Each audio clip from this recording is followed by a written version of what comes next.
For most people, the First World War is associated with mud and the trenches and Flanders. It's about the image that we have on Blackadder or from reading the war poets. But there is a very different narrative of this conflict, how it influenced ordinary people's lives, how it was fought in the fields, factories and the kitchens of people across the country.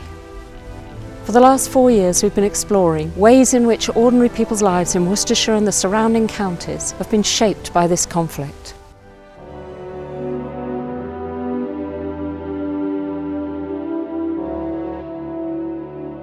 By 1919, almost 200,000 war widows and more than 1/3 children were receiving pensions. These numbers do not include dependents of all the men who came back chronically injured and died later, nor all the women who didn't qualify for support because of the tight regulations. Almost certainly, tens of thousands of families received nothing. From the start of the conflict, the British government was totally unprepared for the economic and social consequences of prolonged modern mass warfare on the families who had lost their major breadwinner. When war was declared on August 4th, 1914, huge numbers of men flocked to the recruiting offices, thousands more than were expected. There were sometimes queues a mile in length. And by the end of September 1914, 750,000 men had volunteered.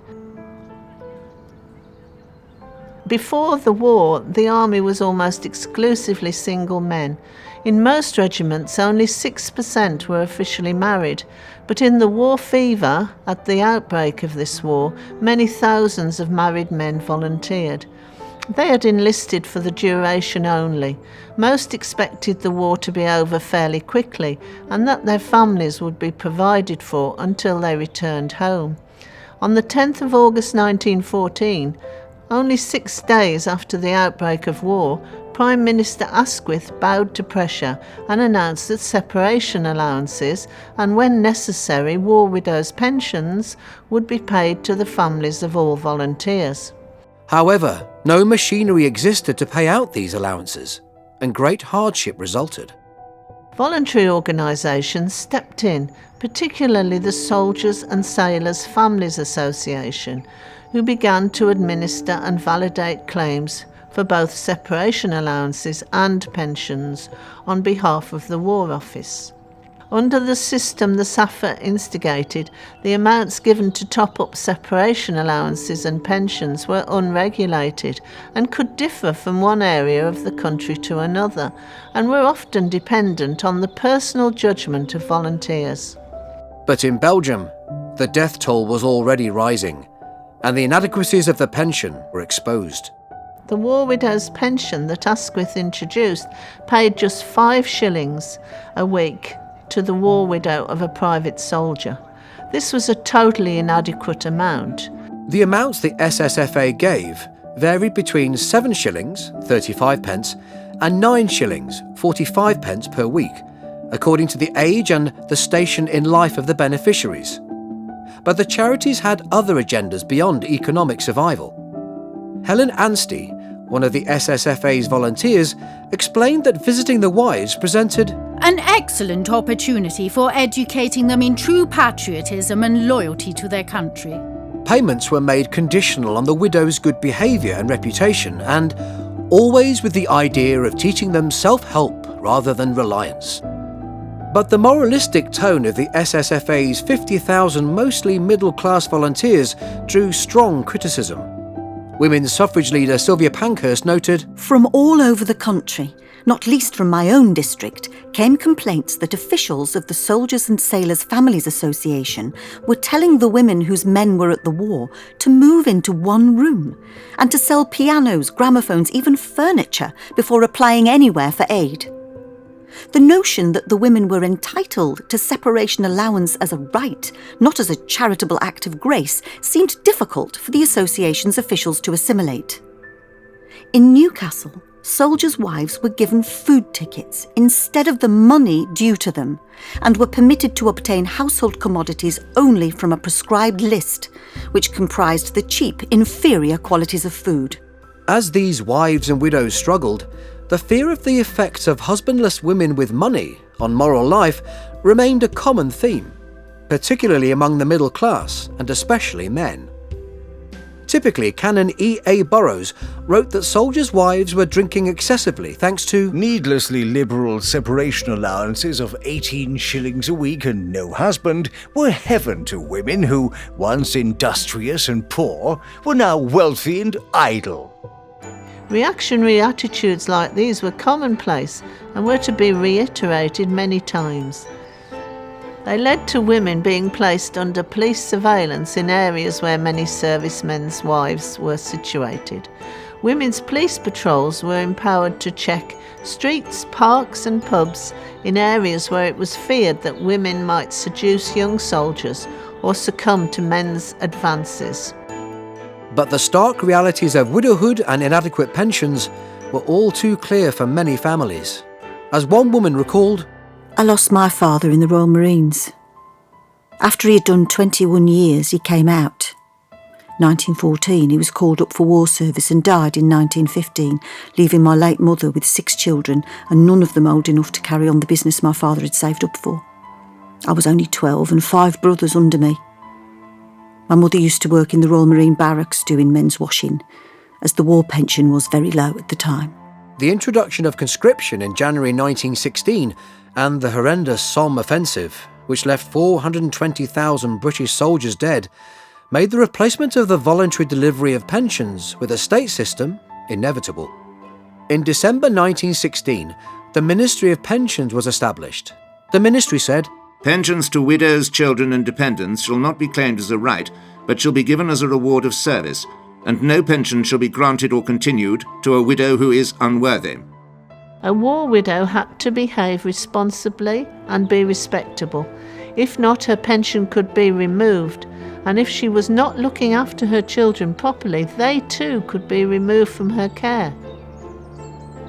And the Treasury justified this by the fact that a pension might be for life, while a separation allowance was of limited duration. They also insisted that widows' expenses were less. As Sir Charles Harris, the permanent Under-Secretary at the War Office, explained, "The man who goes to fight is entitled to expect that his home or cottage, or whatever it is, shall be kept together as long as he is alive. When the man is dead, it is in all ranks of society customary for the widow to move into a smaller house." By 1918, the Ministry of Pensions had become a huge government department. They seem to have been under constant pressure to save the government money, as the cost of the war and the enormous number of casualties and deaths were draining the country's resources. The approach of the service charities system, that a war widow had to be respectable, deserving of help and of good behaviour, continued in the Ministry of Pensions, becoming enshrined in law and systematically enforced. This committee decided that more than 8,000 women should forfeit their pension and disbarred them from claiming any alternative. The ministry ruled, "A pension to a widow is the replacement of support which her husband would have given, and that if she, by her actions, would have forfeited her claim on her husband, the community should not be called on to support her." Peace did not bring relief for widows. Jobs were scarce as unemployment increased and the country faced bankruptcy. Any woman who married a man who was already war disabled or diseased was not granted a war widow's pension if he later died from his injuries, even if his death was due to his war service. Also, any marriage that took place after the war ended, or any child born after the war, was also not eligible for war pension support. This letter, written by a war widow many years later, described the lifetime of menial low-paid work. He died in 1934. I was left with 5 children, the youngest 1 year. I was informed, as we were married after his discharge, I was not eligible for a pension. I took in knitting, 4 and 6 for knitting a jumper. Then I got a job sewing, £3 a week. I was taxed on that. Then we had army camps nearby. I took in washing for the troops. It was hard work. There was also a 7-year rule in place. If a soldier lived 7 years or more after his war injury occurred, his death was judged as not being attributable to his service, and therefore, once again, the war widow would not be granted a pension. This letter, written by a severely ill ex-soldier in 1919, shows how heartless this rule could be. I'm in a dilemma. It is now 3 years since I contracted this disease, and unless I die within 4 years, my wife and children will be deprived of their pension. I know that by taking the greatest care of my life, I might live a few years longer, but what a horrible feeling it is to me to think that by prolonging my life by care beyond that time limit, by doing so, I leave my wife and children destitute. The 7 years rule was eventually rescinded, but even so, during the interwar years, it became increasingly difficult to prove entitlement to a war widow's pension. It was up to the widow to prove that their husband had died as a result of his war injuries. And even if he had been receiving 100% disability pension, their claims were frequently rejected. Of course, life went on for war widows and their families. Some remarried, but for many, hardship would shape the rest of their lives, which poor pensions failed to relieve. When I first lost my husband, I had 18 shillings and sixpence old money for myself and 2 children. Thank God, after the first year I have had good health. And although I'm now 90, don't do so badly. I live alone, but never feel lonely.